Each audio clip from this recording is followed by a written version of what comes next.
the minister and anyone else who advocates continued prohibition of cannabis is supporting organized crime. They're supporting the continuation of shootings and murders all across the world related to drug prohibition. My husband tried for a decade to end that death and that suffering with his seed selling so he could fund the movement, fund peaceful democratic change, running in elections, ballot initiatives, court challenges, and he never hurt anyone. So this minister to decide to send my husband to a country he never went to suffer and languish in a jail cell in the worst prison system in the world where they incarcerate a quarter of the world's prisoners.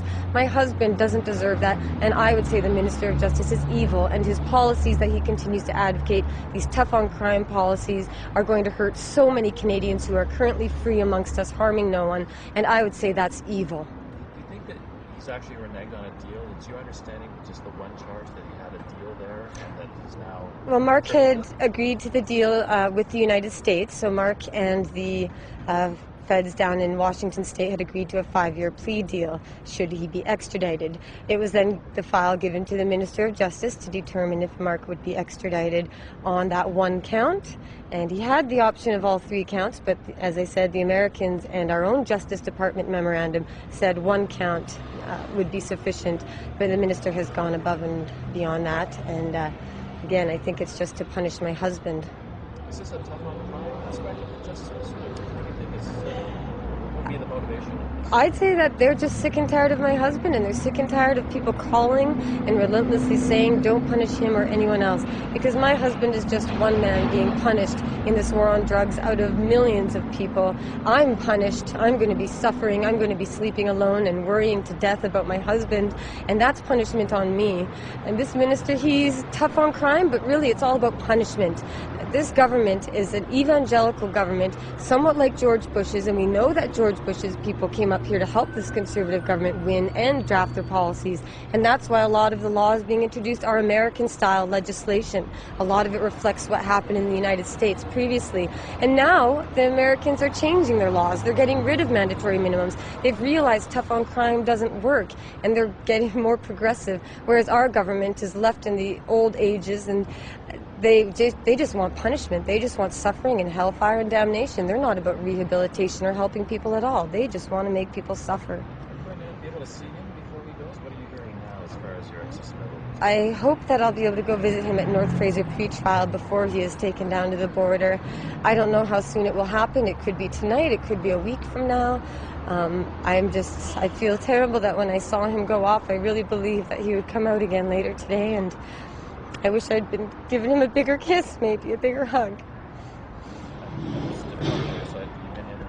Just the fact that he's going to be down in the States now, and in some ways they're hoping to send a tough on crime message. But are you hoping that it might backfire? That you might be able to intensify the lobbying and the profile? I think that it will. A lot of Canadians for the past 5 years have been getting more and more engaged and involved in politics because they see the way that our government is taking our country, and it's not Canadian. It's a very scary direction we're going in, and I think that this will help get people worked up and more active in politics. I'm running federally in the election with the Green Party. I will make sure that the Conservatives are going to be my main target, and we're going to try and make sure that everyone gets out there and removes this government from power, because they are just out to make people suffer needless pain.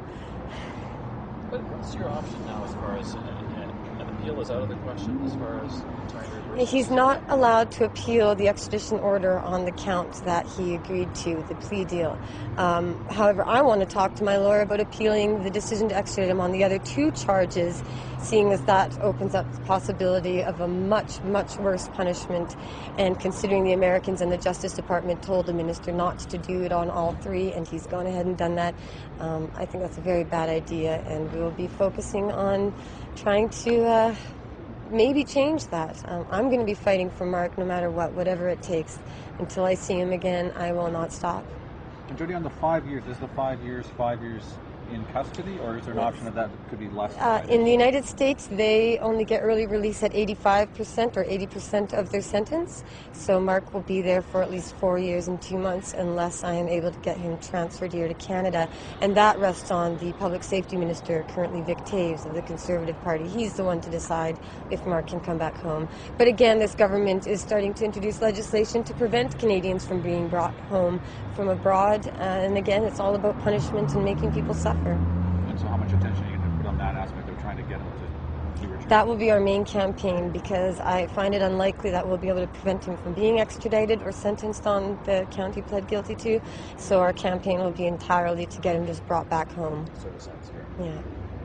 I just wondering where in the States is that Marc's going to end up? First, he will be sent down to Seattle to be held in pretrial there for a number of weeks or months until he is sentenced. From that point, he gets sent to the Federal Prisoners Sorting Facility. I believe it's in Georgia. At that place, they look at his case, his risk of violence or whatever. He's a first-time nonviolent offender, and they will send him to hopefully a minimum security prison somewhere in the U.S. federal system. Unfortunately, that could be anywhere. As a Canadian in the U.S. system, he doesn't have the right to be close to home. He doesn't have a lot of the rights that American prisoners have, so he'll be sent wherever they see fit. It could be a private facility. Private prisons is something very scary that we have to be careful about here in Canada, because our government would love to see an industry based on prison, but he could be sent there, and again, the conditions are appalling. I've studied American prisons as part of my career fighting for freeing people, and I know it's going to be a nightmare.